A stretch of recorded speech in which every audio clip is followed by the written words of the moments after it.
ভয়ঙ্কর হয়েছে একটা ঘটনা, খুব মনোযোগ দর্শক নাহলে বুঝতে পারবা না। তুমি তো মসি অর্থ হইল যিনি ভ্রমণ করেন, এই জন্য ওনাকে ঈসা মসি বলা হয়। দজ্জালকে কিন্তু মসি বলা হয়, ওটা হইল কাফির জাহান্নামী, সেও সফর করবে। হযরত রুহুল্লাহ মসি আলাইহিস সালাম উনি সফর করতেন। তিনি সফর করতেছিলেন, এক স্থানে গেছেন, একটা ইহুদির কিন্তু জাতিগত এগুলি অভিশপ্ত এবং এগুলি কঠিন, এগুলি মানে গোমরা। একটা ইহুদি লোক আসলো ওনার কাছে। ইহুদি লোকটা এসে বলল, হুজুর আপনি বেয়াদবি মাফ করবেন, আমাকে আপনার যে দিন এর মধ্যে আমাকে দাখিল করেন, অর্থাৎ সে ওনার দিন গ্রহণ করবে। ঠিক আছে, ভালো, গ্রহণ করছে। গ্রহণ করার পরে তুমি তাকে নসিহত করলেন তুমি এইভাবে চলবে। এরপর বললেন, দেখো আমার তো এখন সময় হয়ে গেছে, আমি এখন বের হয়ে যাবো, সফরে যাব। তো ইহুদিটা বলল, হুজুর বেয়াদবি মাফ করে, আমাকে যদি সফরে নিতেন, আমার ইচ্ছা ছিল আপনার সফর করা। আচ্ছা ঠিক আছে, তুমি চলো আমার সাথে সফর করতে পারবে? ঠিক আছে। রওনা হইলেন, কিছু দূর গেলেন, অনেক দূর সফর করার পরে ক্ষুধা লাগলো।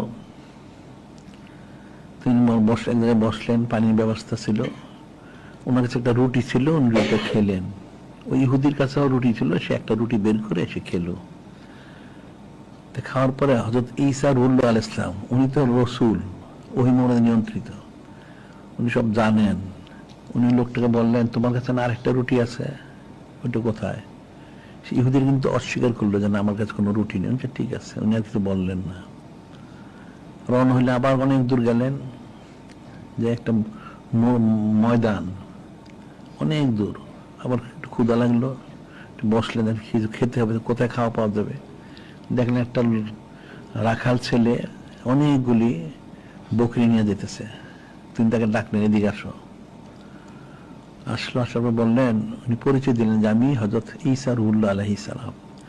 ওই ছেলে শুনে তো পাগল হয়ে গেছে ওনাকে, যে আমি তো আপনাকে খুঁজতেছি খেদমত করার জন্য, কি খেদমত করবো আমি? তিনি বললেন, না, তোমার এত খেদমত করতে হবে না, তোমার যে বকরিগুলি আছে একটা বকরি আমাকে দাও, আমি আবার ফেরত দিব। উনি বকরিটা নিলেন, এটা ভালো দেখে তরুতা কেটে এটাকে ইয়ে করলেন, অর্থাৎ ওইভাবে তো পাক না, যাই হোক ওনারা ওটাকে গোস্তটা দিয়ে করে উনি খেলেন, ওই ইহুদিটাকে খাওয়াইলেন, ওই ছেলেটাকে খাওয়াইলেন। খাওয়ার পর হাড়গুলো একসাথে করে বললেন, কুম্বেজ নিল্লা, জিন্দা হয়ে গেল এটা। তখন তাকে আবার ফেরত দিলেন, যে দেখো তোমার আমি যা নিয়েছিলাম তোমার ফেরত দিয়ে দিলাম।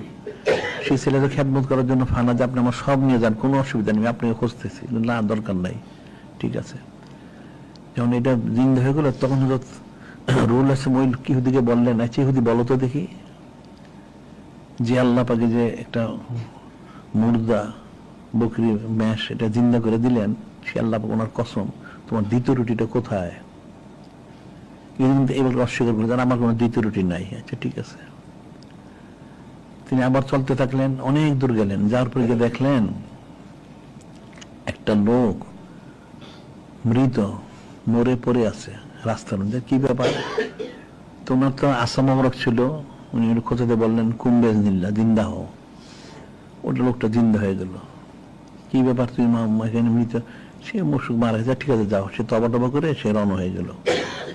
তখন আবার হযরত রুহুল্লাহ বললেন ওই ইহুদিকে, যে ইহুদি ব্যক্তি আছে, বলো তো দেখি, ওই মহান আল্লাহ ওনার কসম, যিনি এই যে মুর্দা লোকটাকে জিন্দা করলেন, তোমার দ্বিতীয় রুটিটা কোথায়? সে এবারকে অস্বীকার করলো। নাউযুবিল্লাহ। আবার চলতে থাকলেন, আবার কিছু দূর পর যা দেখলেন একটা লোক জন্মান্ধ, উঠে কান্নাকাটি করতেছে, জন্মান্ধ, চোখে টোকে দেখে না। তিনি গেলেন, কি ব্যাপার, তোমার কি হয়েছে? তো চোখে দেখেন, কি হবে আর? তিনি ঠিক আছে, উনি তার ওই স্পর্শ করেন যে ঠিক আছে, আল্লাহ সুস্থ করে দেন, সাথে সাথে তার চক্ষুটা ফিরে পেল। সুবহানাল্লাহ।